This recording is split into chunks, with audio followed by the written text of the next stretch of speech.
My controversial opinion is that we need to reframe marriage and have them the way we do sports contracts.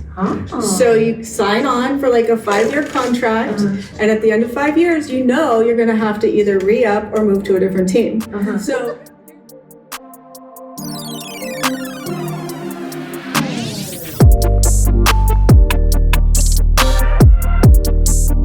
Welcome back to Legally Uncensored.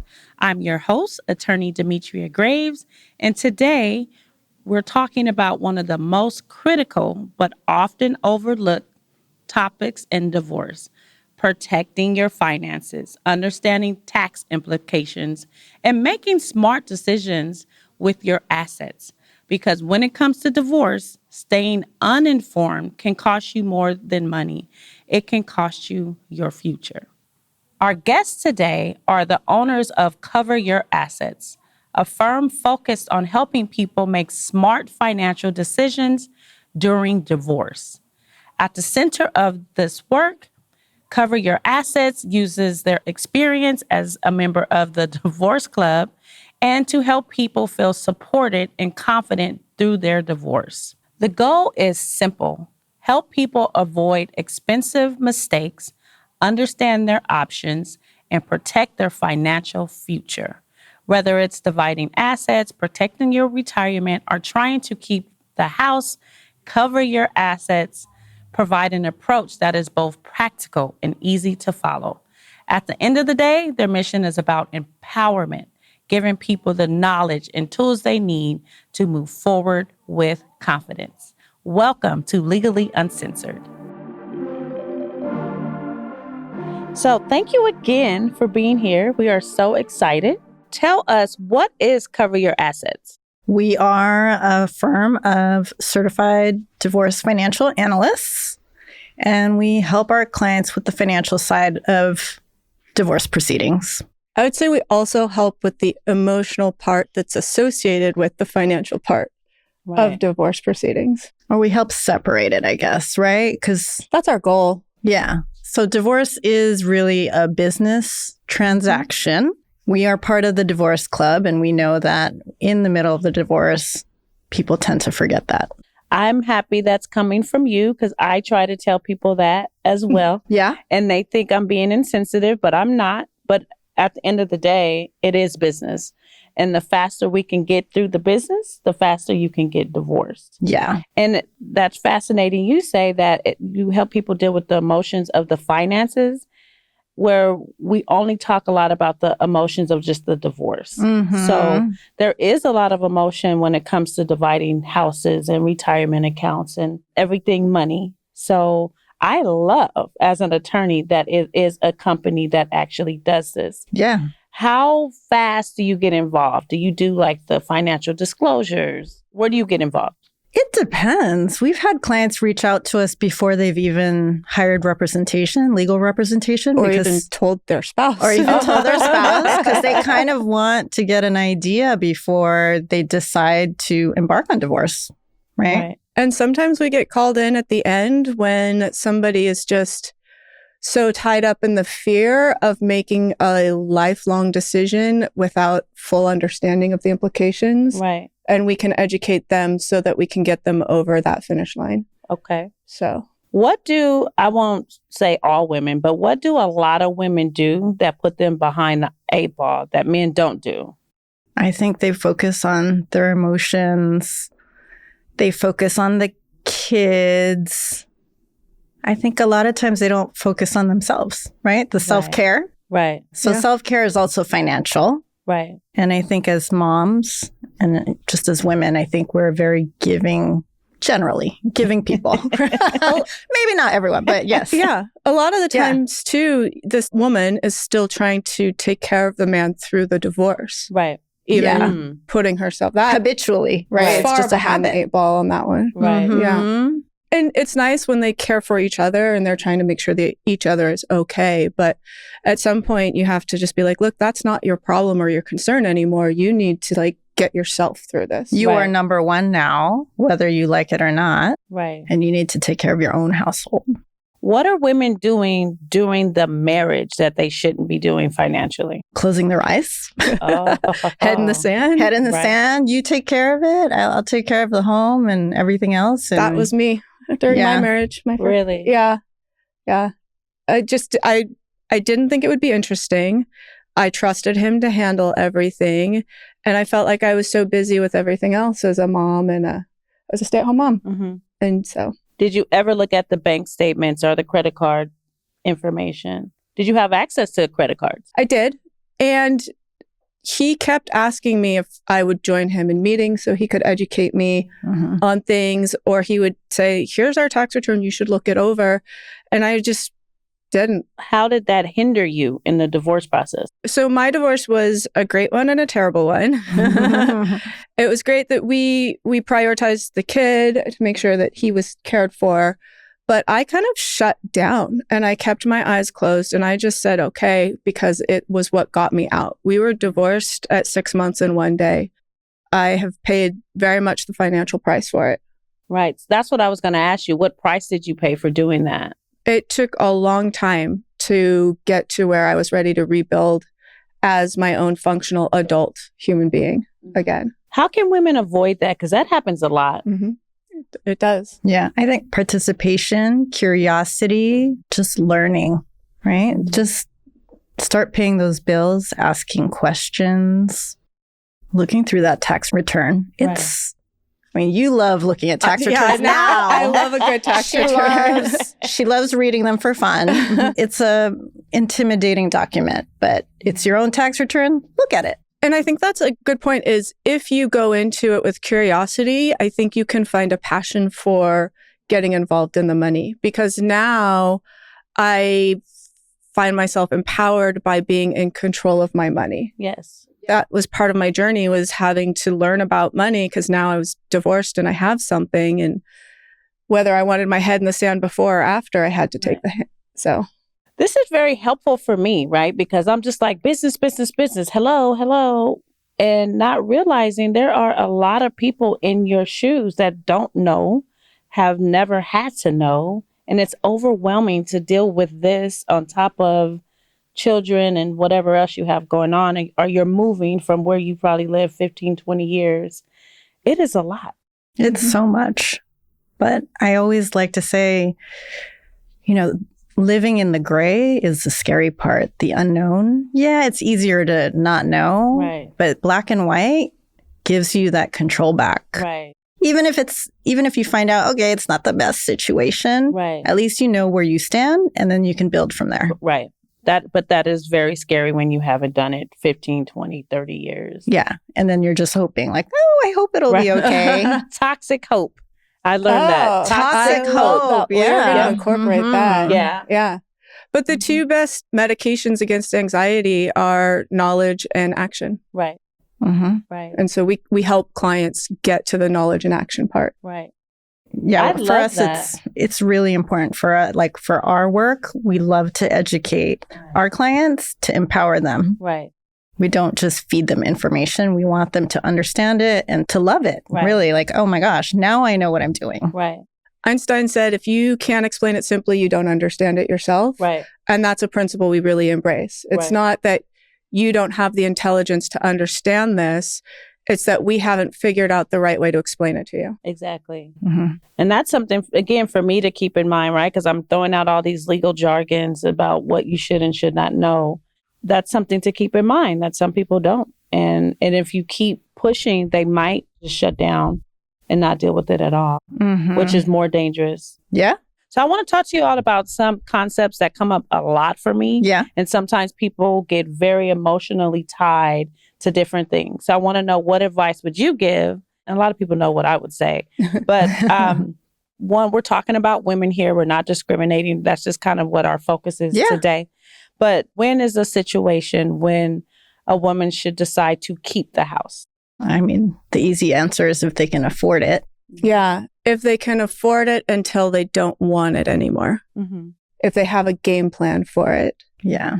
But otherwise, it becomes, the sailors call it an albatross around your neck because they would tie the dead bird around your neck and it would slowly rot and bring you down. And it's just like, that's what can happen Right. If you get a house that you really can't afford, but you felt like you needed it, whether it was for the kids or because you had all these memories tied into it. I hear that a lot. My kids were born here. I want to stay here.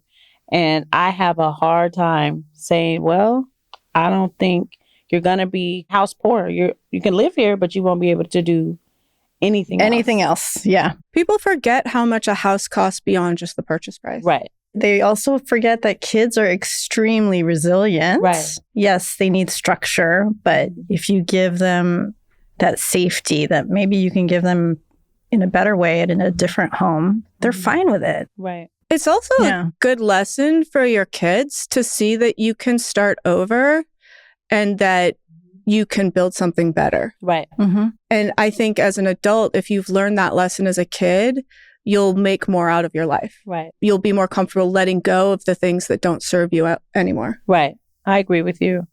A lot of women don't know if your spouse incurred all this debt during the marriage. It belongs to both of you.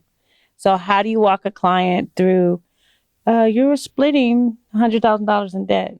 You're also splitting all the things that you earned together too. Right. Yeah. Yeah. And it depends. It depends, right, on the debt. It does. Like, not all debt is created equal. Right. Credit card debt is different from housing debt, which is different from Student debt. Right. debt, different from that loan your parents gave you to buy the house. Right. But I think credit card debt is really scary because it compounds. Right. Ideally, if we can, we try and get both sides to get through without credit card debt. If a house is being sold, we always be like, you got to clean this up because you need that fresh start as much as possible. Right.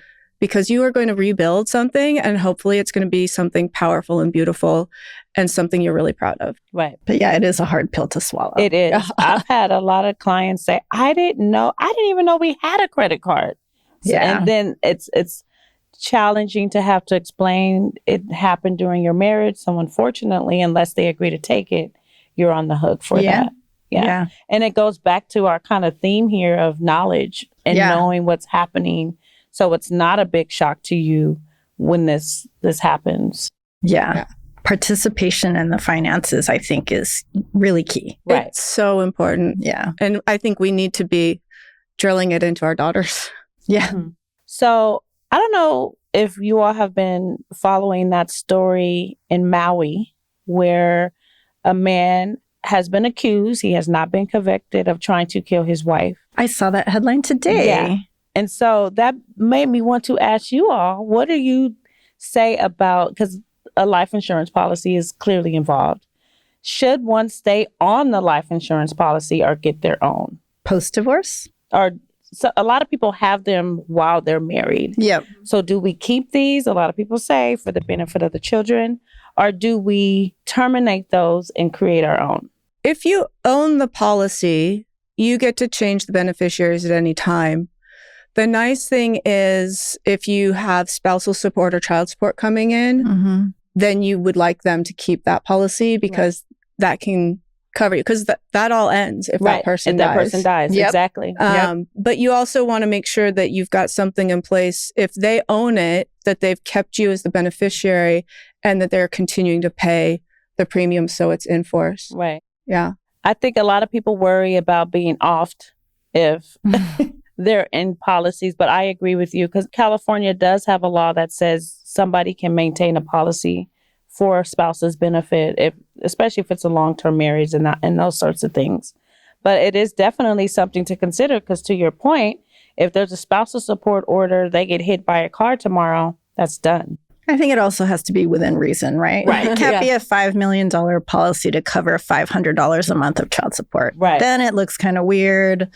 And you're wondering. I will also say that if you're convicted of murdering the person, you're the beneficiary on their life insurance. You don't get the life insurance. You don't get That idea, people don't death do that. benefit. Yes. Don't people let us forget have about that. any ideas. Yeah. Yeah. But that's been a very interesting story watching how that's playing out. I've been following that. It's in Maui. Yeah. If you guys are interested. So some myth busting. I've had women say, oh, I'm not worried about it because everything is 50-50. It depends on the state. right? Mm-hmm. Equitable doesn't mean 50-50 necessarily. Mm-hmm. I think at that point, you have to ask them what they think 50-50 means. Right. But there's Because- exceptions. Well, and there are exceptions. It's a hardwired idea that they have. Mm-hmm. And in order to get them to realize that it's not what that means, and that they're going to have to be okay with whatever else comes out of it, you've got to find out the root cause of that belief. Yes. And a lot of times someone will receive a house from a parent. And That's the right. spouse will automatically think, oh, he or she received it during the marriage, so it's ours. And no. We did have to gently remind a client the other day that inheritance is not part of the calculation. Mm-hmm. I mean, there's Exactly. other things that can change the character, but the initial character is just Mm-mm. Well, and I think that's an important distinction, right. too, is if you receive an inheritance, you want to make sure that you keep it separate, Right. because you never know what's going to happen to your marriage. Right. And I think that we need to be more comfortable as a society stating, like, 50% of marriages generally end in divorce. So why don't we go into them knowing what it's going to look like when we come out of them? Right. At least have the discussion. And we talk a lot about that on this show in terms of discussing prenups, or even if you don't get one, just having a full financial disclosure conversation about what is yours, what is mine. You know, That's should we right. get divorced? What are we going to do? Mm-hmm. A lot of people don't like to have that conversation, but marriage is partly a business as well. So It absolutely you is. need Yeah. to be talking about it. Another conversation I have a lot is they, he, she, whoever cheated on me. So I know I'm good. No. Well, in some states, Some actually, states, you do have a benefit, but not Right. California. Not the majority of states. Majority of states, no. Nobody cares about the reason. Yeah. And Yeah. a lot of back to dealing with emotion, a lot of people will spend a lot of time trying to inform the court of what their spouse did and how they did them so wrong, but it doesn't go anywhere. And it's a sad waste of time and money. Right. But they feel like they need to release that into the court system. And it's like, spend that money on therapy. honestly on therapy, Yeah. right? Because it needs to come out. The emotions are very important and relevant and should be worked through, but right. not in the legal system. Right. It doesn't help your case. And I tell clients all the time, when you show up and you are the client that only put business on the table, like, this is what I want, these are the reasons, and it's not painted with emotion, Mm-hmm. the court is more inclined to listen to what you have to say. Yep. But if you're coming in and he did this, she did that, I can't stand them, I don't like their mother, whatever it is, it becomes a shit show, basically. And Yeah. then the court is rolling their eyes every time we walk into court because they just don't want to hear it. We went to this conference and there was a judge panel. Mm-hmm. And the judges were like, just spell it out for us. Yes. If you give us 300 pages, we're not going to read it or understand it or look at it. So just get to the point. I'm happy you said it and not me. I say it all the time. And I said, like, tell me, what do you want? I will write it for you. Yes. But it can't be all these things all over the place. And when a court has 20 to 30 matters on calendar, they don't want to read through all of that. They just want to know, what do you want and why? Yeah. Succinctly. Right. Yeah. What about the stay-at-home spouse that they don't have anything? Not only did they're not aware, but they're starting from scratch. How do you help that person kind of build their financial picture going forward? We work with a lot of stay-at-home Mm-hmm. moms. It's so challenging for them. Right. They gave up so much. We show them the financial reality, Mm-hmm. right? Which Not usually always isn't pretty. No. Usually not pretty. Pretty much spell out, this is what you're likely to get. Mhm. This is probably what you're going to have in support. It's not going to last forever. And yes, you are X years old. And yes, you will have to go back to work. Mm-hmm. Which is Likely, probably. such a scary concept when you've been out of the workforce and Right. didn't keep your network up and you didn't keep your skills up. It's doable. Right. If you're driven and you're smart, half of success at a job is showing up on Mhm. time every day. Right. Grit. Yeah. Yeah. So we help when we're an advocate for a stay-at-home mom. Mm-hmm. We try to come up with a settlement proposal, which will give them that runway to get Mhm. themselves on their feet. alimony wise and just help them kind of figure out the next few years. Like, how are you going to do this? And we introduce them to the right people, you know? Yeah. Maybe you need a career coach. Maybe you need somebody who's going to help you stay on track with your budget. We know a lot of people. Like, our network is probably 2/3 of our value to people. Like, we got a guy. Right. Yeah. I love that because I have so many people that struggle with the number that they're going to get. Like, how do I live on $3,000 a month, right? And I'm like, he or she still has to live as well. So the money is just not coming into one pot now.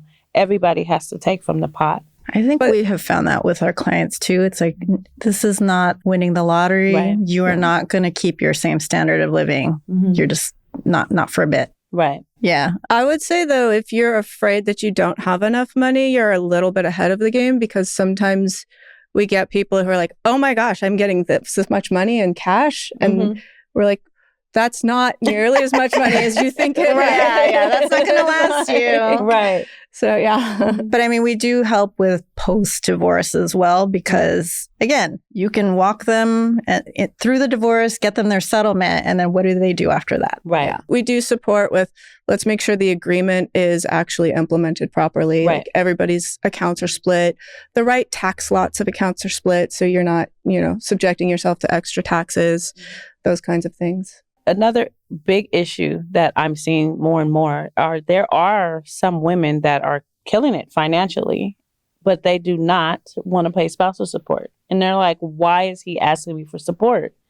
And I'm like, because it applies both ways. It does. He also gave up a career, and he gave up Social Security savings. Right. He gave up. When you give up your career, it needs to be so much more, just like anything, it needs to be a business decision, because, and you need to really look at what you're giving up to be home with the kids. Right. How do you navigate through taxes, right? Because a lot of times it's sometimes overlooked in the divorce process, the tax implications of accepting an asset, may it be property or retirement account. Some people think because, okay, I have $80,000 in this account, retirement account, that's not cash. As you see it, that is $40,000 in cash, but not the $80,000 that you see in that account. Yeah. So do you walk the clients through some of those tax implications? Yeah, and that goes back to, it's not just 50-50, right? An $80,000 IRA is not the same as an $80,000 checking account. Right. And something we see a lot is somebody being like, I just want to keep the house and he just wants to keep the retirement, so we're good because they're about equal. And it's like, no. It is not. No. Yeah. Yeah. And then you find you can't afford it 2 years later, and then you're stuck with the entire capital gain by yourself for the property. So we do walk through, future scenarios. It's like, okay, if you really want to keep this is what it could look like in the future. And these are the pros and cons. And I also want to say, in regard to taxes, I think a lot of people don't think about, your settlement agreement should talk about what's going to happen with the taxes after divorce. Right. And a lot of people don't. But you need to talk about who's going to get which kid for which deduction and who's going to be head of household. And one thing that I want everybody to think about, this is a good takeaway, is after your divorce, you should go to your employer and change your W-4 so your tax withholdings increase. Right. Because your taxes are going to go up. Right. And it sucks to get that. My first year of filing my own taxes, I melted down into a puddle of tears and despair because I had this tax bill I didn't know I was going to get, and I didn't know how I was going to pay it. Right. Right. People get so focused on the fight, they start doing things that don't make sense. Like, if you can still file married filing jointly, let's do that. Why are you fighting to file single? And that's going to completely change your tax obligation. Yeah. And sometimes our clients are fighting so much they don't see it. They're like, I don't want to file with them. It's like, this is a business transaction. Yeah. Read it and sign it, girl. Right. Yeah. Another misconception that I've come up against is people think that in the year of divorce, you get to choose whether you file jointly or single, and that's not the case. Right. Whatever you are on December 31st of that year is the whole year. It's the whole year. Right. But some people are like, no, my CPA said I can do it this way, I can do it that way. And I'm just like, financially, sometimes it just Doesn't make sense. You can do it until the IRS looks at it and says no. I mean, there have been some budget cuts there, so I guess. Yeah. So what if someone is thinking about separation financially, and from what you all do, what is the first thing someone should do? Find all those statements and transactions as far back as you can go and start saving them or printing them or hoarding them. Gather data As much as you can, because sometimes access to those accounts disappears. And the money does too. So gather all that evidence. Tax returns have a lot of information too. Oh, a lot. Yeah. Yep. Yeah.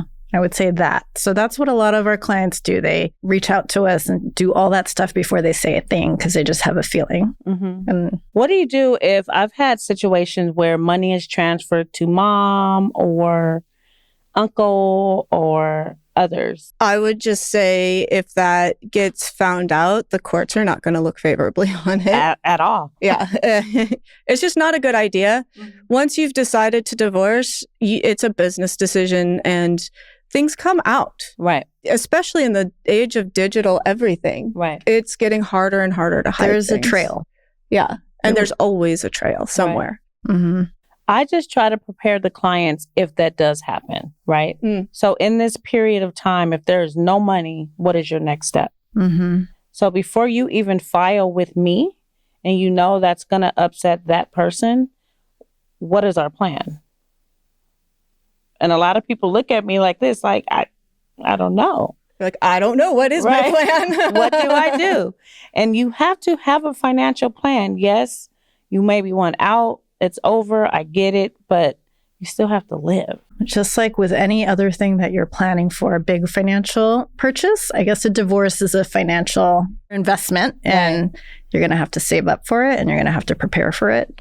And it's not living in that gray. It's living in the black and white. Right. That's a good way to put it. Like, it's like buying a car or a house, or what is the plan? Yeah. Once you buy it, then what? Yeah. You got to plan for it. It needs to come from somewhere. Right. Yeah. How do you get your clients to ignore the noise? Because I don't know if you all get this, but I hear like, well, my friend told me, or this person said. How do you get your clients to ignore the noise? Or ChatGPT told me. That's a big one. That is a big one. That one's tough. Yeah. Because, I mean, really, it comes down, I think, to getting yourself into a place of trust with the client where they recognize that you have that expertise. Right. But they're still going to get all kinds of information. And that information comes from a place of love. It's people trying to help. They don't know what to do, so they're trying. But really, and, you know, we've talked about this, get professionals involved. Especially if you're in a complex or high net worth situation, this is not the time to penny pinch. Yeah. We were saying there are a couple things you don't want to go cheap on. Right. Plastic surgery, divorce. I don't know. You're right. Take other ideas. Like, it seems like a bad idea. Right. And preparing for divorce, what are some red flags someone should look for if they were never in the financial driver's seat? Like, what is something they should say, that doesn't feel right to me. I need to gather more information, or something along those lines. Sudden changes in the success of their career. Or lack of success, the failure of their career. More so, yes. Or the failure of their business, like all of a sudden, oh, it's not going well. What happened? We've seen that. Right. We've seen that. Yeah. Large sums of money transferring somewhere. Or several smaller amounts. Right. Or lots of trips to the ATM. Yeah, lots of cash moving around. And I would say, I think we've had a few clients like this. The realization that you've been on this weird allowance for many, many years and realizing, that's not really normal. Right. Having to be questioned about every purchase at the grocery and why do I only get $500 a month to get everything done? Right. Yeah. I think it's important to look at the statement, monthly, quarterly, whatever you decide to do, and see if there are transfers to accounts you've never heard of, to banks you don't know about. Because sometimes it is hard by the time they come to see me or you to really go through all of that, right? Yeah. Because once the divorce starts, people start hiding, accounts get closed. So I think it's important to start before this is even on the horizon Yeah. Mm-hmm. to know what's going on.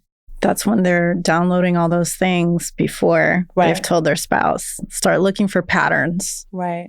You don't even need to know what the pattern is, but look at the pattern if there's anything. What about if your spouse owns a business? How do you get into the knowledge of what's going on there? The tax return. Yep. Mm-hmm. That's your best bet for the time being. Mm-hmm. You could ask to be more involved. Mm-hmm. And I guess it's easy to say, look at the tax return Right. when you're good at looking at tax returns. Right. Right. I think if I were listening to this before my divorce, I'd be like, I don't even know what they're talking about. Mm-hmm. Yeah. So, and get somebody to help you if Right. you don't know it. I was going to say, have your CPA explain it to you. Yeah. Mhm. Say, hey, I don't know what this is. What is wages and salaries and tips and whatever is on the tax return, but there is something for something everywhere, Mhm. including ChatGPT. You can put your tax return in ChatGPT, and I'm sure it will Just give black you out your social Yeah, security please, number and please address don't and do name, that. please. Don't do that. Yeah. You could put in ChatGPT, just take Right. off your information because it will Recognize save that. That is all public. Yeah. And could be subpoenaed. Right. Yep. Yeah. Your ChatGPT History. history. But yeah, if you or your spouse is the business owner, just also realize that all those personal expenses or gray expenses that you've taken as a loss to lower the income, that all gets backed out. It does. It gets added back. And I've had people argue me down about what is an expense, what is not an expense. I've had cases, to your point, where spouses were completely tanked the business that has Yes. been earning $4, $5, $10 million a year. And then all of a sudden it no longer exists. Oh, yeah. We've seen that. Yeah. Right. Mhm. The sudden failure of a successful business. Right. Mm-hmm. So it's important to really pay attention. I think at the end of the Be day, aware. be aware Be curious. of what's going on, and don't wait until the end to have an understanding of what's there. And we as women, I think we've been trained since we were a kid to really not trust our intuition. Our intuition doesn't let us down. So if Right. you feel something, you're probably right. Right. Right. So what is your last pieces of advice before we have to end?